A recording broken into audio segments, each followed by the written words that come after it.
Wanita itu hampir membungkuk untuk meminum air ketika tiba-tiba seorang pria berlari dan menghentikannya. Mereka melihat banyak parasit di dalam air. Semua orang panik dan berlari menjauh. Jika ada yang terinfeksi, mereka akan berakhir seperti belalang yang mencari air dan akhirnya tenggelam. Tiba-tiba, seorang pingsan. Pria itu dengan cepat mengeluarkan pisau kecil dan memotong jarinya sendiri. Dia memasukkan tangannya ke telinga orang tersebut. Dengan ngeri, mereka melihat seekor ular kecil keluar dari telinga pria itu. Pria itu tidak membunuh ular tersebut. Dia melemparkannya ke dalam air karena dia tahu sulit untuk membunuhnya sepenuhnya. Kemudian, dia berjalan menuju sebuah gua dan memasukkan tangannya ke dalamnya. Yang lainnya tidak tahu apa yang dia lakukan. Mereka memandangnya dengan bingung. Tak lama kemudian, terdengar suara dari dalam. Seekor ular besar melilitkan dirinya di sekitar lengannya. Pria itu mundur ketakutan. Lalu, dia berbalik dan mengangkat tangannya. Dia berkata, "Ini adalah makan siang kita." Semua orang mengira itu akan menjadi makan siang yang biasa, tapi pria itu mulai makan ular tersebut mentah-mentah. Semua orang terkejut. Pria itu memperingatkan mereka bahwa bau makanan akan menarik binatang liar, jadi mereka harus makan dengan cepat. Saat mereka sedang menikmati makanan, seekor ular piton raksasa perlahan merayap turun, tetapi tak seorang pun menyadarinya. Dalam sekejap, ular itu menggigit seorang anak. Wanita dan pria gemuk bereaksi pertama kali dan menarik anak itu dengan keras. Pada saat hidup atau mati ini, yang lainnya terlalu ketakutan untuk membantu. Ketika keduanya hampir kehabisan tenaga, pria itu menusukkan tongkat kayu tebal ke ular piton itu. Ular itu membuka mulutnya karena rasa sakit. Anak itu berhasil diselamatkan.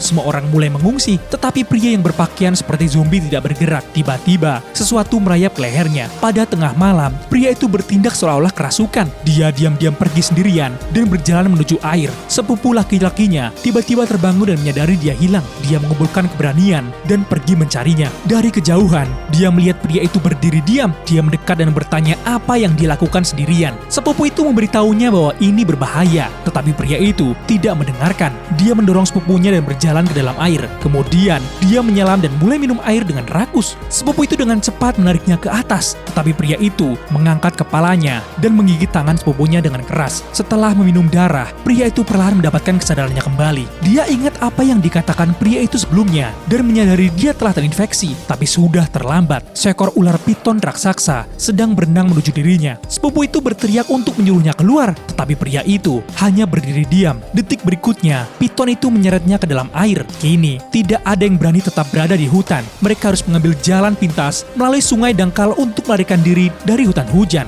Itu adalah satu-satunya cara untuk mencapai kapal pesiar pria itu dan keluar. Tetapi, mereka belum pergi jauh ketika pria gemuk merasakan sesuatu bergerak di dalam air, di dalam hutan yang penuh dengan ular. Apakah kalian takut ular?